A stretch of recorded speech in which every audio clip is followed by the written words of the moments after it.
பிரியமானவர்களே, இந்த நாளில் உங்களை சந்திக்க நான் மிகுந்த மகிழ்ச்சி அடைகிறேன். இந்த நாளிலே கர்த்தர் நமக்கு கொடுக்கிற வாக்குத்தத்தம் சங்கீதம் 81வது சங்கீதம் 16வது வசனம். Psalms 81:16. உச்சிதமான கோதுமையினாலும் அவர்களை போஷிப்பார், கண்மலையின் தேனினால் உன்னை திருப்தியாக்குவார். கண்மலையின் தேனினால் உன்னை திருப்தியாக்குவார். நான் விசுவாசிக்கிறேன், தேனிலும் ரொம்ப மதுரமானது கண்மலையில் இருக்கிற தேன். நல்ல உயரத்தில் அந்த கண்மலையில் அந்த மரங்களில் இருக்கிற தேன்கள், அந்த பாறைகளில் இருக்கிற தேன்கள் நிச்சயமாகவே அதிக சுவை உண்டு.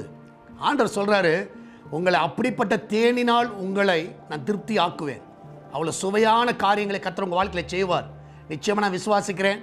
ஒரு சாட்டிஸ்ஃபைட் லைஃப் இல்லாமல் நீங்கள் இருக்கலாம், ஒரு திருப்தி இல்லாமல் இருக்கலாம். இன்றைக்கி எல்லாவற்றிலும் உங்களுக்கு ஒரு திருப்தியை தருவார். நீங்கள் புசிக்கிற ஆகாரம் திருப்தியாக இருக்கும். உங்கள் குடும்பத்தில் நீங்கள் திருப்தியை பார்ப்பீர்கள். உங்கள் வேலையில் ஒரு சாட்டிஸ்ஃபைடை பார்ப்பீர்கள். உங்கள் பிஸ்னஸில் இந்த நாளில் ஒரு திருப்திகரமான காரியங்களை பார்ப்பீர்கள். உங்களுக்கு விரோதமாக எழுப்பின வழக்குகள் உங்களுக்கு திருப்தியாய் முடியும். நீங்கள் சொல்லுவீங்க, கர்த்தர் எங்களுக்கு திருப்தியாக முடித்து கொடுத்தார். சில காரியங்கள், குழப்பங்கள், கன்ஃபியூஷன் எல்லாம் நீங்கள் முற்றிலுமாய் மறையும். நீங்கள் தைரியமாக இருங்க, கர்த்தர் பெரிய காரியங்களை செய்வார். ஏனென்றால் நீங்கள் கர்த்தருடைய பிள்ளைகள்.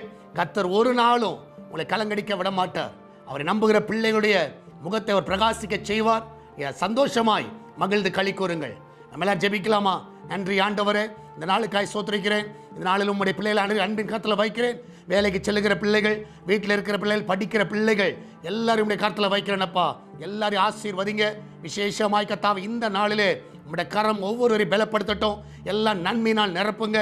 அதிசயங்களை செய்யுங்க ஆண்டவரே. இந்த நாளில் அவங்க வேலையில் ஒரு திருப்தியை பார்க்கட்டும், குடும்பத்தில் ஒரு திருப்தியை பார்க்கட்டும், வீடுகளில் ஒரு குடும்பத்தை திருப்தியை பார்க்கட்டும். ஆண்டவரே கர்த்தர் எல்லா இடங்களிலே ஒரு சாட்டிஸ்ஃபைடை பார்க்க உதவி செய்யுங்கப்பா. ஏனோ தானோ திருப்தி இல்லாமல் அவங்க வாழ்க்கை இருக்கக்கூடாது. ஒரு கடினமான வாழ்க்கையாக இருக்கக்கூடாது. ஒரு சந்தோஷமான ஒரு வாழ்க்கையை அவர்களுக்கு அமைத்து தருவீராக. அவருடைய வாழ்க்கையில் எல்லா அதிசயங்களை செய்யுங்க. விசேஷமாய் கர்த்தாவே, அந்த கிச்சன் பகுதியை பாதுகாத்து கொள்ளுங்க. எந்த ஒரு ஆபத்து வராது அப்படி பாதுகாத்து கொள்ளுங்க. பலவீனமாக இருக்கிற எல்லா பலவீனங்களை நீக்கி போடுங்கப்பா. சரீரத்தில் என்ன வியாதிகள் இருந்தாலும் இப்பொழுதே மறைந்து போகட்டும். அந்த பிள்ளைகள் நல்ல சுகத்தையும் நல்ல பலனையும் தருவீராக. கர்ப்ப தடைகள் விலகட்டும், திருமண தடைகள் விலகட்டும், வீடு கட்ட இருக்கிற எல்லா தடைகள் விலகட்டும், நிலம் வாங்க இருக்கிற தடைகள் விலகட்டும். அண்ட் லோன் பிரச்சனைகள் எல்லாம் மறையட்டும், கோர்ட்டு கேஸ் எல்லாம் விலகுவதாக. ஆண்டவருடைய பிள்ளைகள் சந்தோஷத்தையும் ஒரு திருப்தியும் எல்லாவற்றிலும் பார்க்க செய்யுங்கப்பா. வெளிநாட்டில் வேலை செய்கிற பிள்ளைகள் அங்கே சாட்டிஸ்ஃபைடாக இருக்கட்டும் ஆண்டவரே.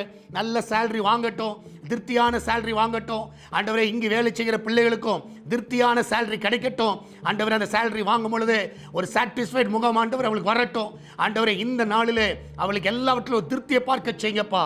அப்படியே செய்வதற்காக நன்றி. பிஸ்னஸ் பண்ணுகிற எல்லா பிள்ளைகளும் திருப்தியாய் இன்றைக்கு இருக்கட்டும் அப்பா. அன்றைய நாள் அப்படிப்பட்ட ஒரு நாளாய் நீர் வைத்ததுக்காய் நன்றி செலுத்துகிறேன். சால்வேஷன் டிவிக்காக ஜெபிக்கிறோம், எஸ்தர் திருச்சபைக்காக ஜெபிக்கிறோம். இந்த நாட்களில் நடக்கிற எல்லா ஊழியங்களையும் ஆசீர்வதிங்க. இந்த நாளில் வருகிற காணிக்கைகள், தசமங்கள் எல்லாவற்றையும் ஆசீர்வதிங்கப்பா. இயேசுவின் நாமத்தில் ஜெபிக்கிறோம் எங்கள் அன்பின் பரலோக பிதாவே. ஆமேன், ஆமேன். பிரியமானவர்களே, கர்த்தர் உங்க கூட இருக்கிறார். தைரியமா இருங்க, எனக்கு திருப்தியா இருப்பீர்கள். கர்த்தர் உங்களை ஆசீர்வதிப்பாராக. God bless you.